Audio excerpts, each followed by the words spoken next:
she traveled to Dubai or Oman. She's never bothered to give me a photo. Dubai or Oman? Which one? I don't know. She was also not sure.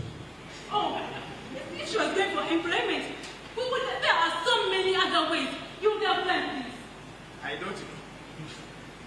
Did she go through the embassy? We can go there. I don't know. It was the man that was doing it for her. Where is the man?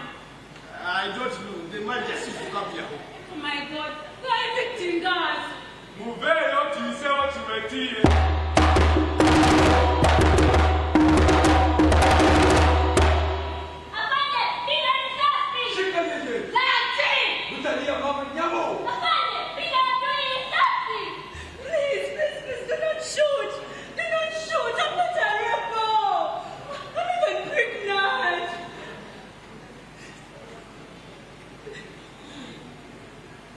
Aren't you Nanta? Yes. Yes. We went together at 10% of Gondo SSS. Yes, it is I. You are the one who went to university when the rest of us didn't go. Yes, I am a girl fan. We heard you had gone to outside countries. Come here, you are here, giving birth to enemies of progress. No, I paid my money to go to Dubai. They brought me, forced me to get married to that commander, and so they brought me.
Frustrated, trapped, and uncertain about home. Comparing life to those whose lives and succeeded.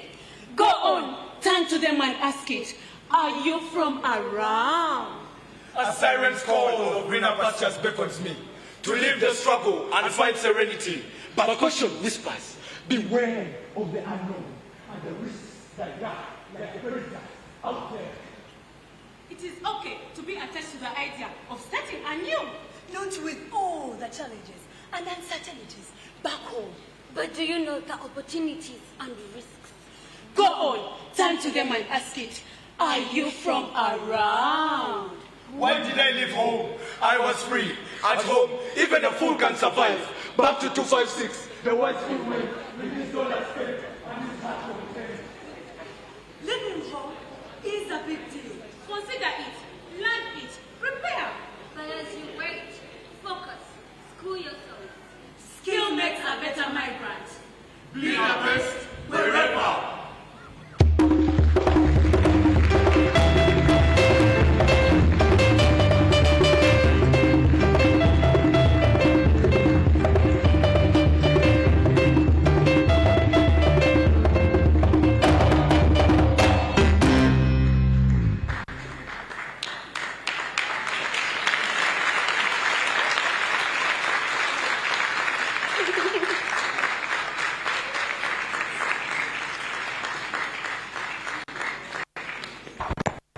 Please continue clapping. That was thrilling.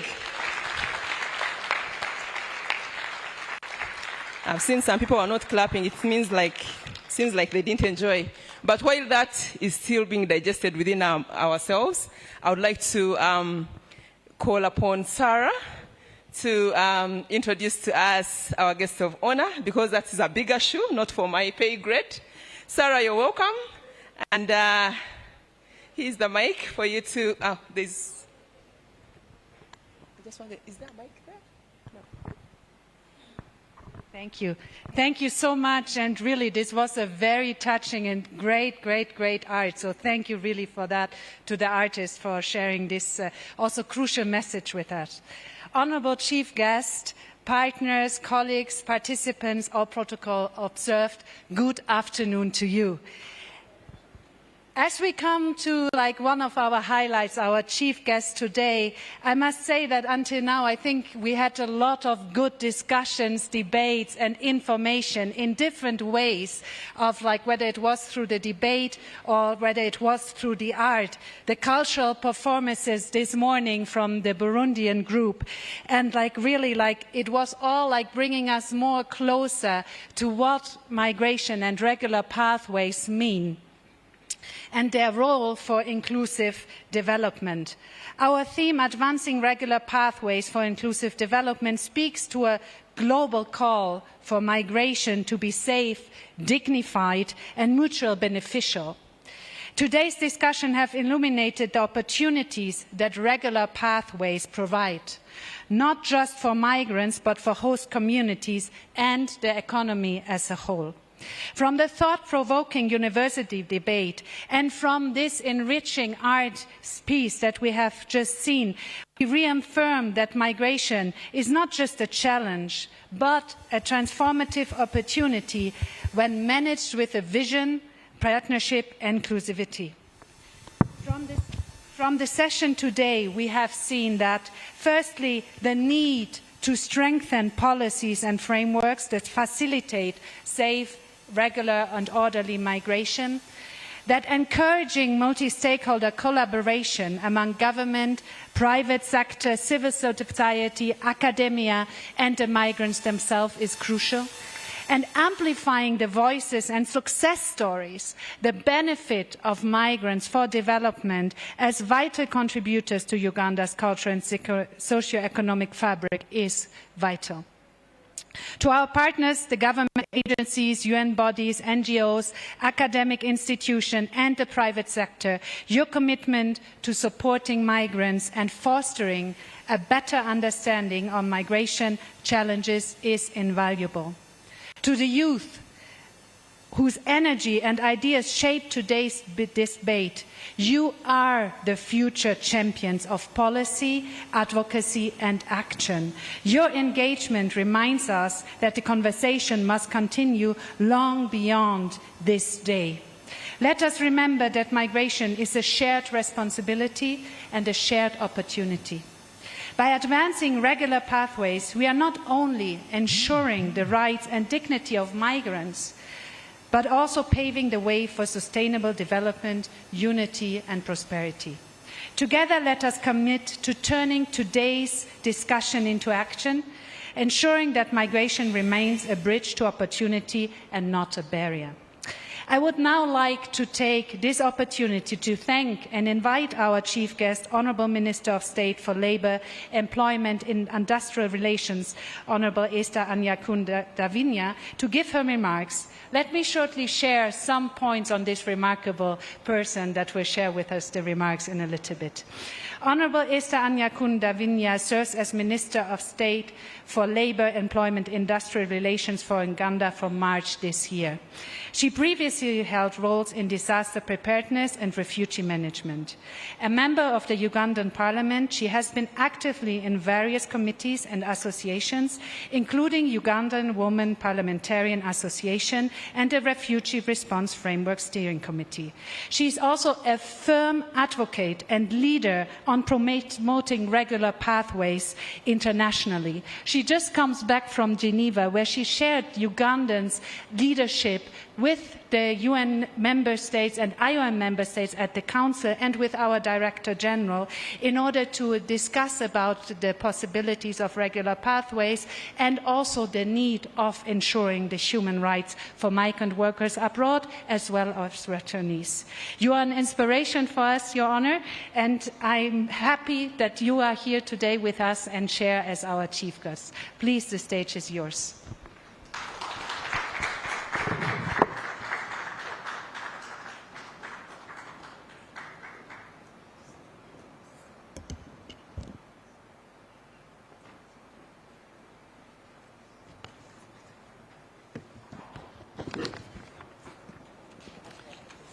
Thank you. Thank you very much. She's aware about my height, so thank you very much, Sarah, for the invite and the entire IOM. The drama was so amazing.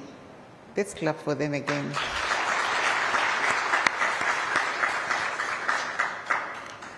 And Nancha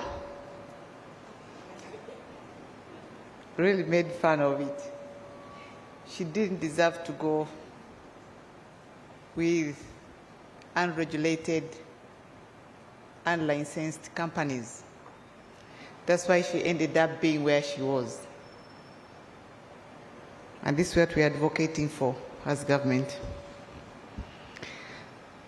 The IOM Chief of Mission, representatives of IOM were here, the government officials present, UN agencies, civil society organizations, private sector, migrant workers, the students, the host communities, the media. Ladies and gentlemen, good afternoon all. It's with a great honor to address you all today as we observe the International Migrants Day. Let me start by thanking IOM, who are my former employers, for organizing this event and for the tireless work they do in managing migrant workers worldwide. IOM being part of the wider UN, I commend the effort of UN and other stakeholders in promoting safety, orderly, and dignity in migration. And as the Minister of State for Labor, Employment and Industrial Relations, I take delight in this year's theme as it is on regular migration pathways. This is very important topic in Uganda today. So as many Ugandans, young Ugandans are making migration journeys just to seek for employment. As we may all be aware, Uganda is a beautiful country, very blessed, with incredible potentials of growth and development. And the government is striving to create an environment where Ugandans can thrive right here in Uganda. We strive to ensure that Ugandans have access to quality education, job opportunities, and an improved standard of living so as they can contribute to the national development. No country is perfect though, but as a country we are making progress. However, we must appreciate that migration has always been as part of the human history, and it will continue to be. People move for many reasons, seeking for better opportunities, fleeing conflict, and in search for safety. Migration is deemed to be a natural response to the challenging circumstances, tastes, and also desires. Migration is a complex issue, but is also known to be that labor migration is an essential imperative and in different complementary forces in various parts of this world. Migrant workers contribute immensely to their host countries and may know, as we may know, some of the world's leading economies that were built by the energy and the drives of the migrants. Migrants are not only a backbone of critical industries, but are also serve as the cultural ambassadors and ensuring society through deliverance and diversity. Record as it is that these young Ugandans who go to work in these foreign countries, they support their children, their siblings, their partners, their parents, and other relatives through the money they send back home. For Uganda, about $1.4 billion a year is a big boost to our national budget. The money that helps families to meet their basics, lift families, and enable communities to complement government efforts in building a brighter future for this country. For a meaningful migration, however, it must be safe and orderly and regular. That is why regular pathways are the key to ensuring people can move with dignity and in accordance with international standards.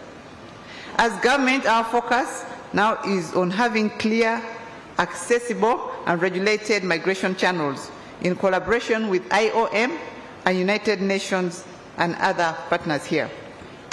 Regular pathways protect migrants from exploitation, trafficking, and dangerous regular migration routes. They provide avenue for legal employment and social integration. Uganda has taken a significant step to improve the regulations on migrations. We recognize the need to provide our citizens with opportunities for safe labor migration. We have noticed a big plight of nearly 500,000 Ugandan youth who have been misled by unregulated or registered companies, particularly those in the Middle East. As a ministry, we have about 294 registered recruitment companies, but we are also aware of the continued existence of fraudulent agencies that prey on vulnerable youth. We are tirelessly working to increase awareness about safe labor migration, and we are pushing for all companies to register that will comply with the regulation. Just recently, I had the privilege to facilitate the return of 277 Ugandans from the Kingdom of Saudi Arabia, many of whom were victims of exploitation, and more are yet to return. The majority of these individuals come from Uganda, mostly Eastern region, and the area is particularly vulnerable to trafficking. I therefore call upon all stakeholders to join forces in ensuring that Ugandan migrant workers access safe, legal, and regulated channels.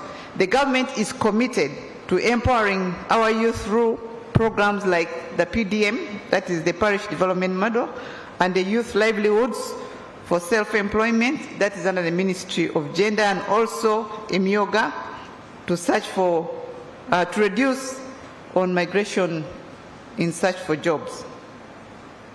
We will continue to work with IOM, the UN, and other international partners to strengthen our migration management framework and ensure that migration services serves the interest of all. As I conclude, on the International Migration Day, let us remember that migration is not something that can be ignored. It is an inherent part of our global society. The real question is, how can we make it safer, more regulated, and more beneficial for everyone involved? I want to thank you all again for your attention, and I want to wish you a happy International Migrants Day, a Merry Christmas, and a prosperous 2025 for God and my country.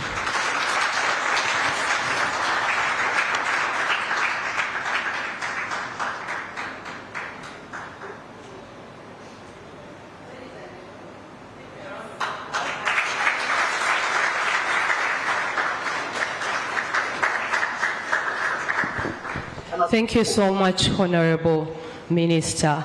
I can tell you that she is a person who is well grounded within the migration sphere.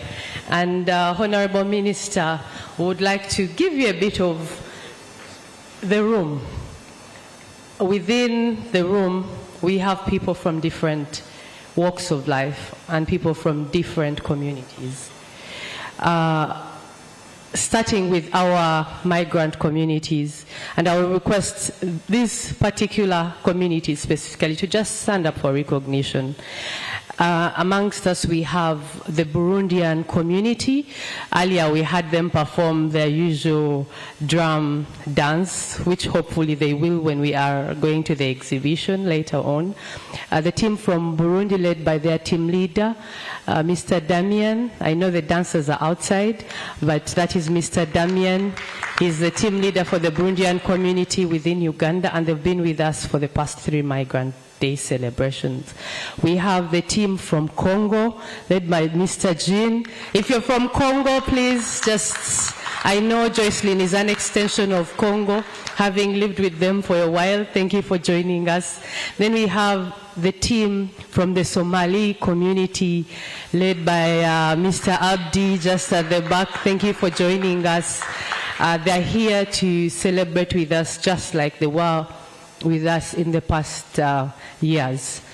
And, okay, as Joycelyn comes to let you know of the different delegates that are within this community, I would like to specifically shed a light on the team at the very back. The number of colorful things. I know a lot of people haven't passed there, but we have the Burundian community exhibiting some of their handwork. I hope you have time to pass by, look at the work, and even get to support them. We have a very, very talented gentleman there, Atwine. You can wave to us, Atwine Arts. He does very beautiful portraits. Feel free to take his contact. And then next to him is Walter, co-founder of Prum Ventures. Co-founder of Prum Ventures. Yes, thank you, Walter. He's their finance manager. It is a new organization that is adding value to okra. So you'll find okra tea, okra porridge, okra everything.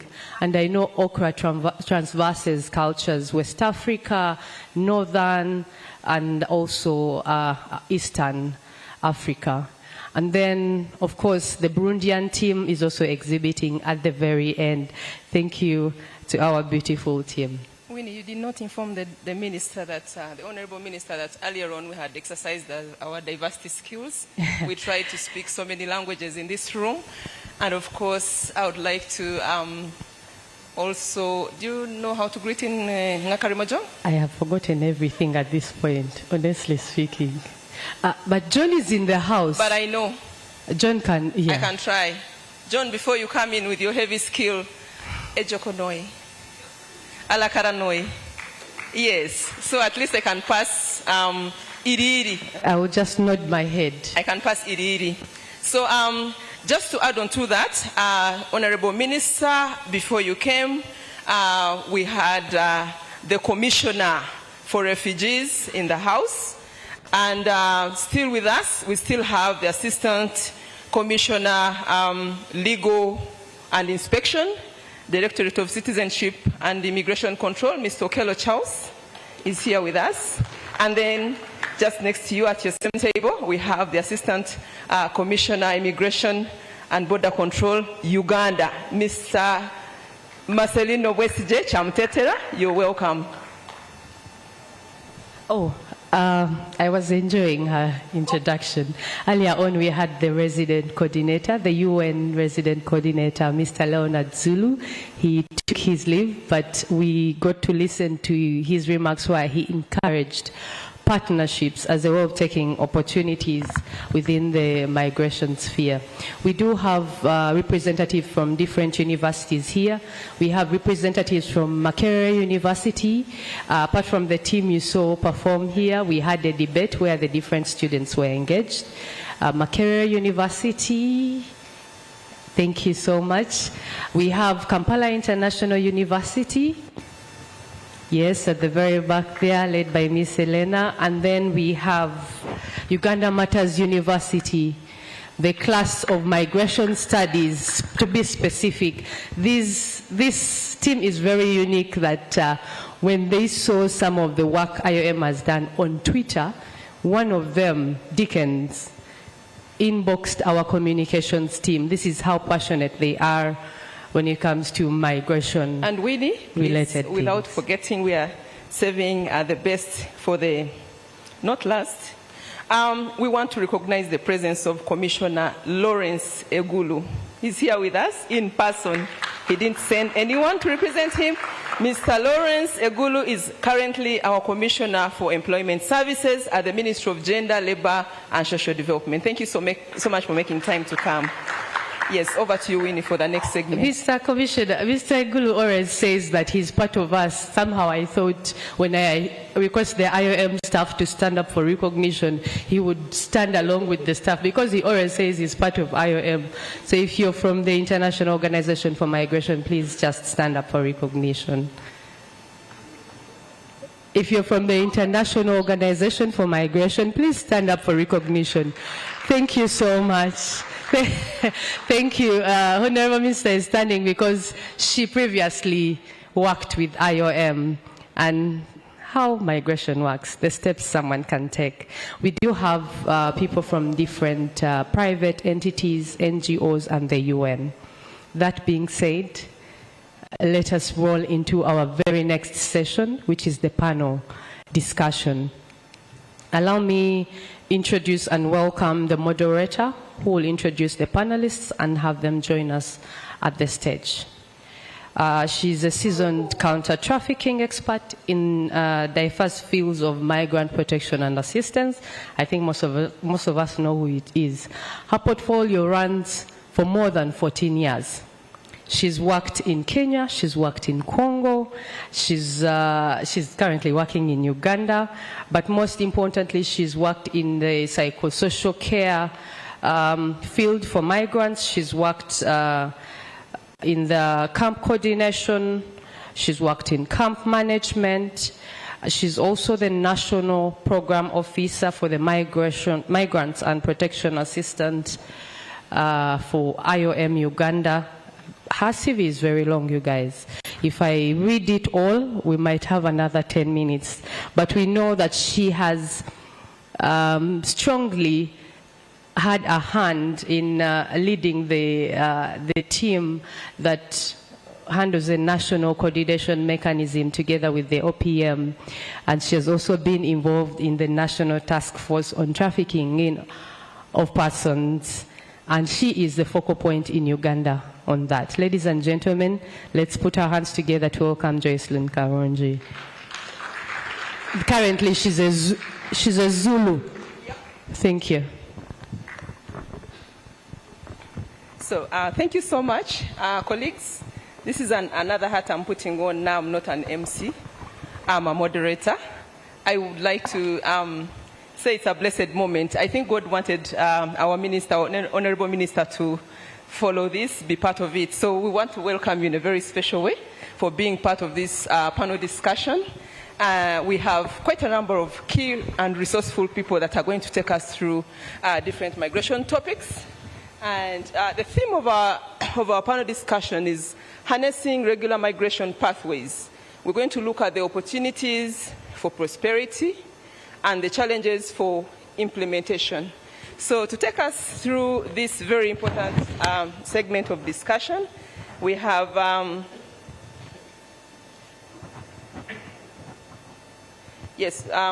we have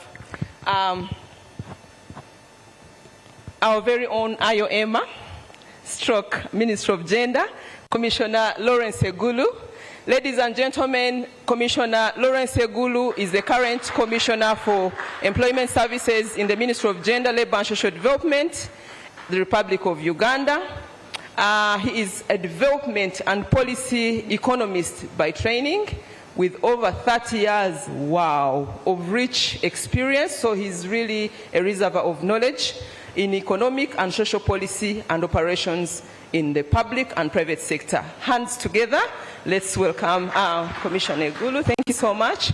It's a free sitting. Next is a very powerful lady from the civil society organization.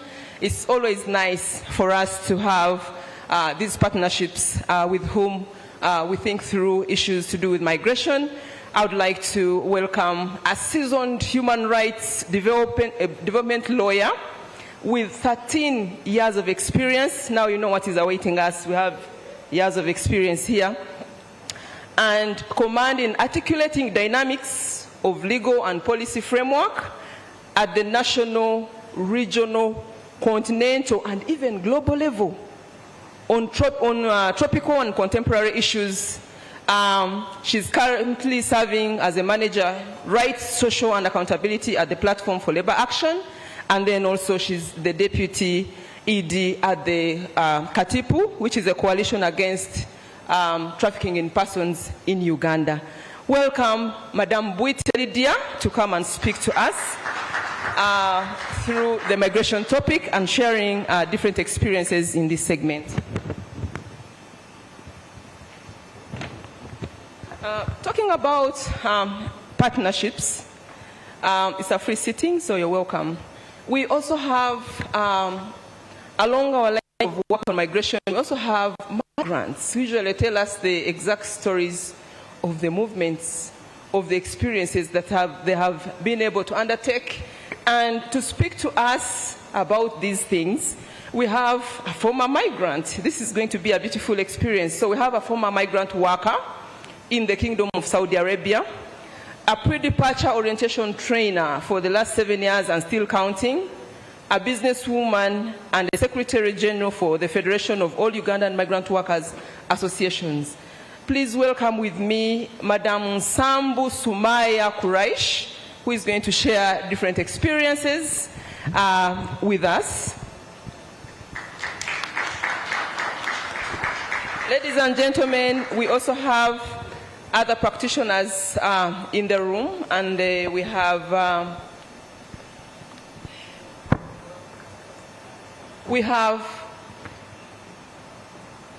one of our CEOs, Security Link. It's one of the labor recruitment companies. Is a Chief Executive Officer, Security Link, one of the oldest recruitment companies in Uganda since 2009, Secretary General of UWERA Emeritus, and President of Islamic Chamber of Commerce and Industrialization. At the same time, he's the Secretary General for Uganda Association in the Norway and the Managing Director for Norema Services. Please welcome with me Haji Nu Mayambala, who will be sharing with us different experiences from that world of recruitment, ethical recruitment, so to say. And then to spice it all up, I will also invite our host from the International Organization for Migration, the one and only National Monitoring and Evaluation Officer, Mr. John Peter Okori. Please join us up front as we discuss through the segments of migration, the different experiences as a UN migration agency. So hands together, colleagues, that's our very own. It's even stronger because this is a whole very important discussion that we are yet to have. Colleagues, you're welcome. We are live, by the way, on NTV.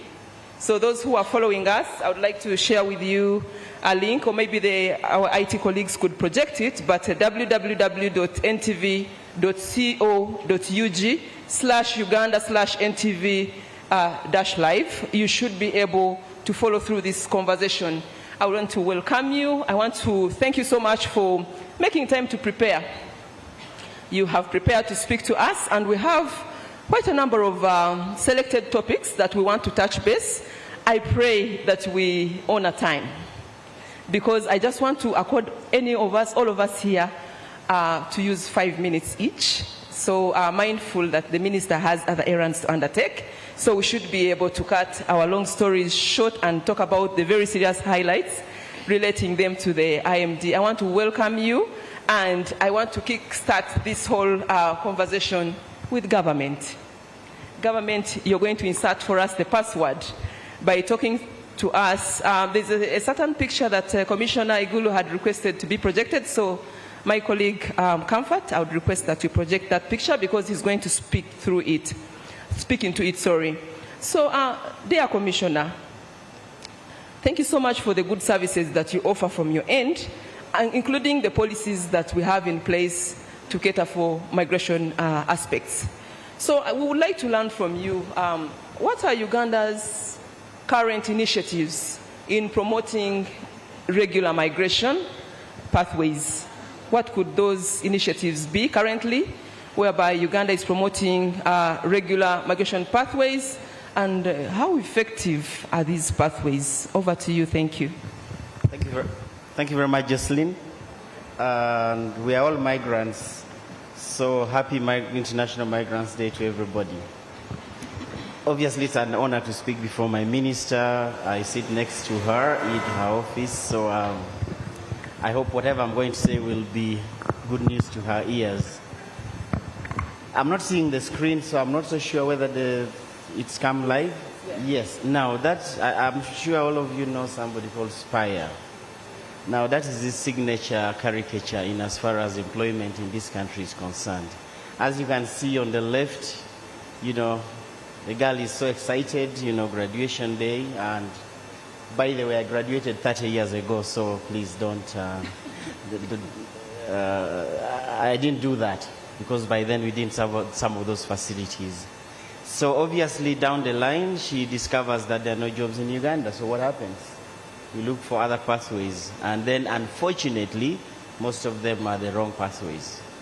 So what are the right pathways that will lead you abroad? What are the policies, practices, guidelines that we have in this country as far as jobs abroad are concerned? Say that your degree actually matters. The many dollars that you paid, the shillings you paid will be useful at the end of the day in terms of returns to your investment.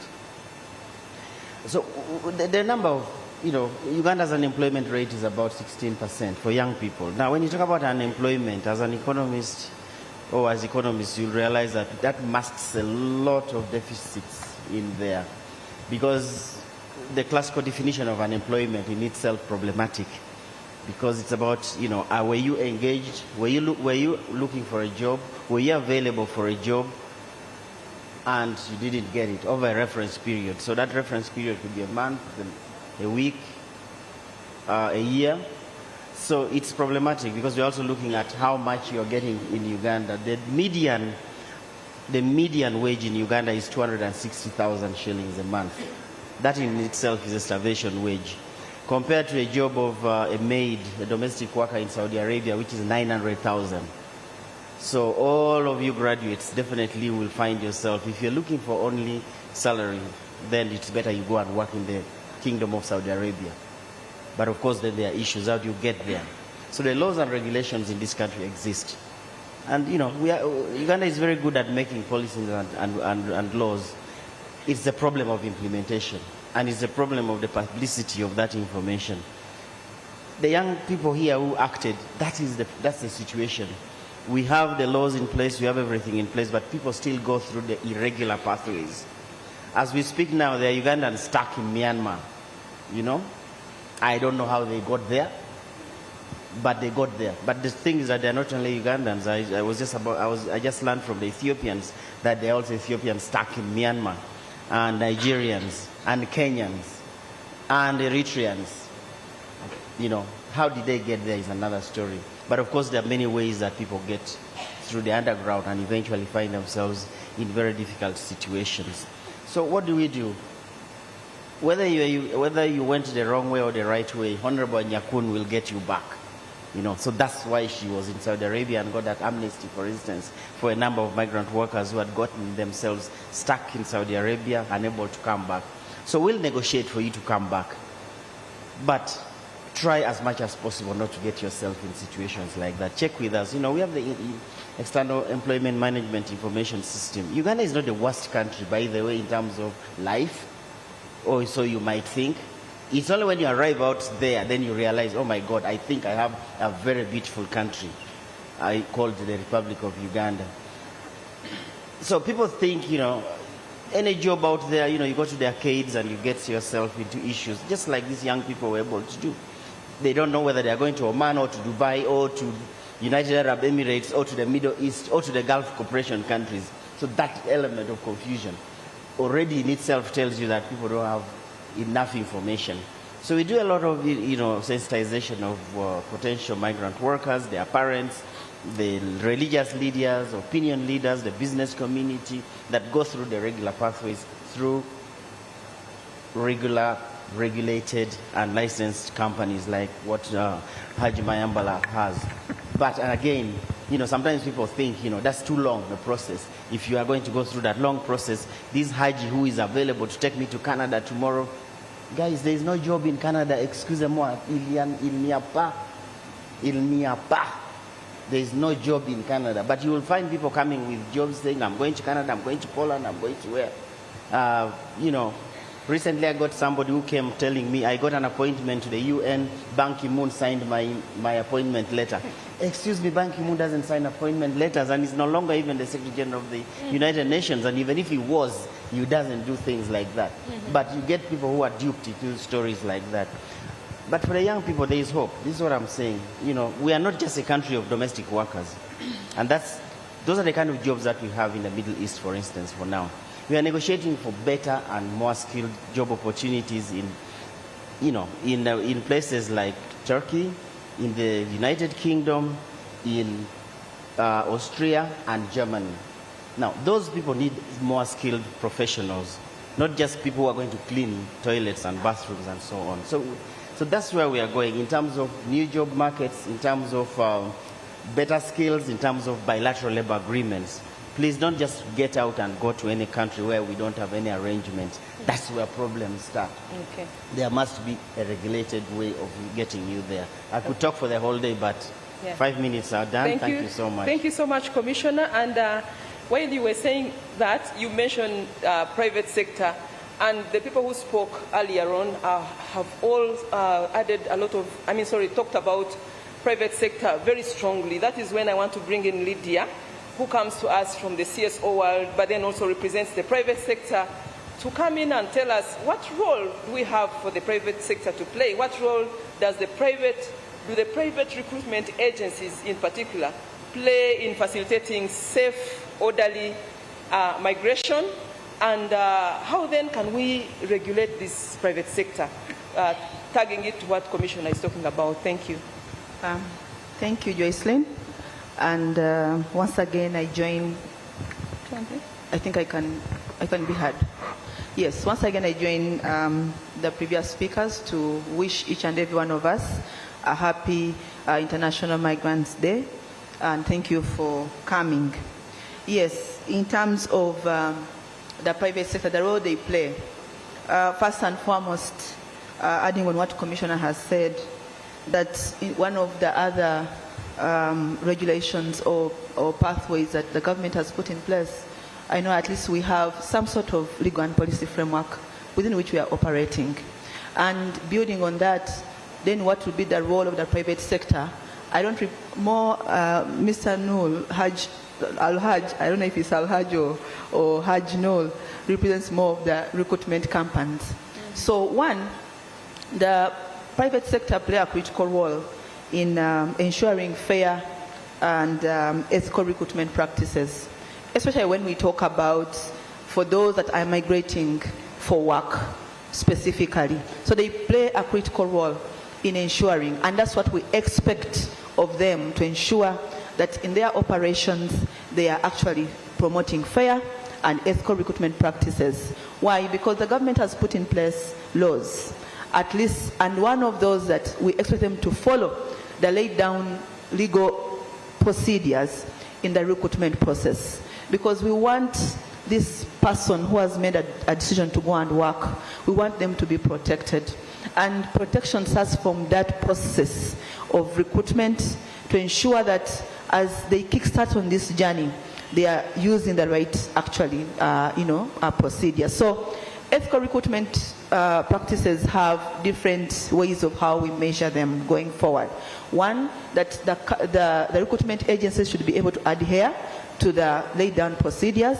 And I can tell us that in this room that we have had, and he will share, we have had recruitment agencies being prosecuted by the office of the ODPP for failure to follow the right procedures. Some of them have since even closed, others have been deregistered, others have been suspended. So when you do not follow, then you are not actually helping this migrant, or you're not creating a regular pathway for the person who is going to. We also expect them to play a critical role in protecting the migrant workers' rights.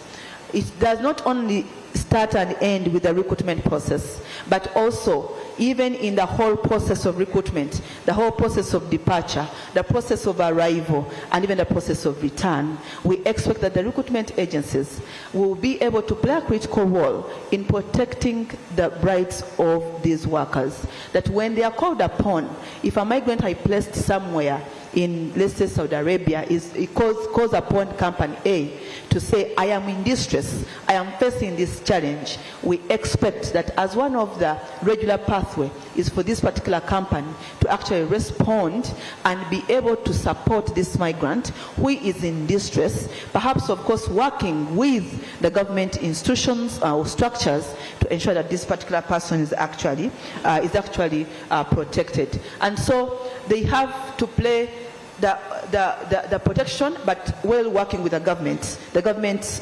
institutions that are there. We expect them to work with, for example, the labor liaison officers that have been deployed in some of these countries of destination in ensuring the protection of migrants. We also expect them to work around issues of, trying to reduce the recruitment costs. One of the issues that comes with, or what promotes, or what leads some of the migrants, especially those that are migrating for work, to opt for the irregular pathways, is that they feel perhaps maybe it is cheaper than when I would use a company. Of course, ordinarily, it's not the cheapest channel, but the myths around it created in the society, it makes it as if it is the cheapest channel. But here for the role of the company, how do we expect them to be able to negotiate better, that the cost of recruitment of this migrant reduces drastically going forward. So in my 5 minutes, I think that is a more critical role that the recruitment agencies can actually, in terms of play. And how best can we, of course, regulate them?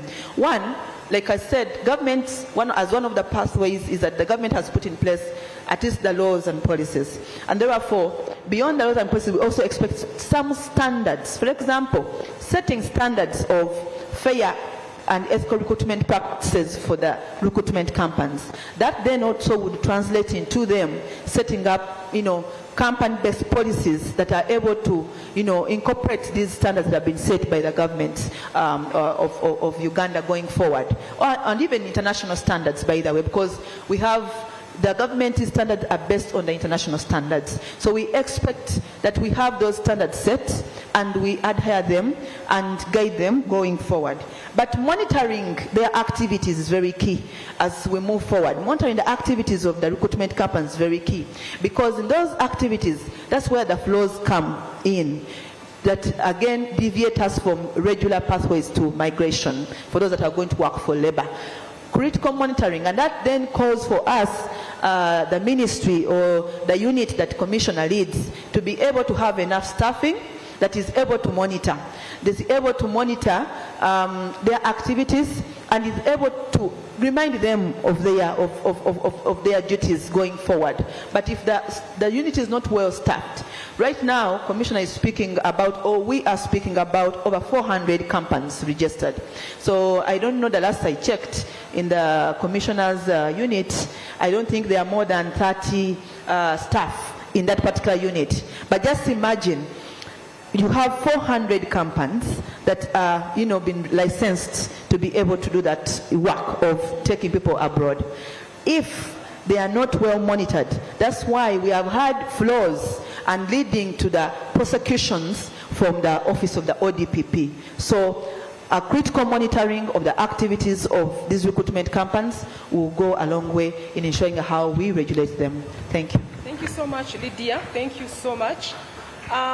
John, the word regular migration pathways is coming up very strongly.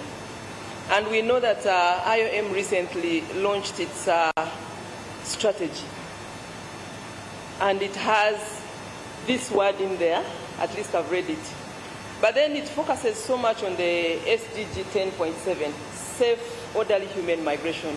Would you please give us the relation? How does the regular migration pathway approach align to the global frameworks, most especially the Global Compact for Migration? Okay, thank you so much, Jocelyn, the moderator. Okay, thank you so much. Let's start from, you just mentioned IOM strategy. Objective 3, focus on facilitating pathways for regular migrations. I'm also happy that the government has also incorporated it in NDP 4 under human capital development, which look at skilling, labor migrations, and other components. Also under NDP 4, there's also governance and security, border governance and security. All these is geared toward facilitating safe and regular migration. Now, these alignments at the National Development Plan, and of course the Global Compact for Migrations as a key framework, where Uganda is a signatory, and also the SDG Sustainable Development Goal 10.7, which Uganda is also a signatory. All this is geared to benefiting and addressing the challenges. And together, not only government, but together with the government, with civil society, and everyone in this house, we need to promote these inclusive and well-managed migration pathways. And this helps us to contribute to sustainable development program and the National Development Plan, which is highly elaborated by the speeches today, through the play kit, and through the student debate, and all this is to support us in this process. Now, we need, how do we streamline this and cascade this at national level to the district development plan? And I believe all the district of the labor officers, for example. Now, how can we support the district local government and work together with the national government, especially the Ministry of Gender, Labour and Social Development, to monitor movement of people, not only outside the country, but also within the country? And then how can we empower and create awareness that any single thing that we get, we can also reinvest it back home to support development? Thank you. Thank you. So let's continue to go through these strategies to see how they relate. But then I'm thinking about you, Sumaya, and you are a former migrant worker, and the blessing is that you are currently a pre-departure orientation trainer. It's nice to speak to you because you come from a very experienced perspective. And through your experience and your now occupation, as a young person who is releasing so many Ugandans to go out there, because as you rent them, you're just training them on how to survive out there, how do you see regular migration pathways creating opportunities for these youths that are going through your hands, particularly in terms of education, but we know that most of them is about employment and skills development? Thank you so much, Jocelyn. As a former migrant worker and as a pre-departure orientation trainer, I believe with regular pathways comes a lot of opportunities for migrant workers and for the young people. Some of the opportunities can be education programs. For example, very many people have gone out there to acquire education, hence improving their skills and attaining higher quality education, which has seen them getting better opportunities out there. To add on that, the capacity building we do for pre-departure orientation and training before travel, it has helped very many migrant workers to learn how to save their money, because we take them through financial literacy, mindset change. We change their mindset from how they used to think about migration, and we give them a holistic picture of what migration, like regulated migration, entails. And we advocate for safe, orderly, and humane migration. Also, to add on that, migration, or the regulated migration pathways, creates employment opportunities. By this, very many people have not been before the regulated, because I went in 2016, migration structure wasn't the same as it is right now. The government, Ministry of Gender, Labour and Social Development, and the line ministries have done a lot to see that they improve this sector. And right now, we have the clear pathways. We have recruitment companies that are registered by the Ministry of Gender, and they are out there, they're on Google. You can just type in migration and all the companies are there. So with regular pathways, we've seen collaborations with foreign countries. Our country, Uganda, is signing bilateral agreements with foreign countries, like, for example, Saudi Arabia. We have a bilateral labor agreement with Qatar. This grants opportunity or employment opportunities to our young people who are here stranded, having nothing to do. But whenever we educate them, they go out there, sensitize the people, and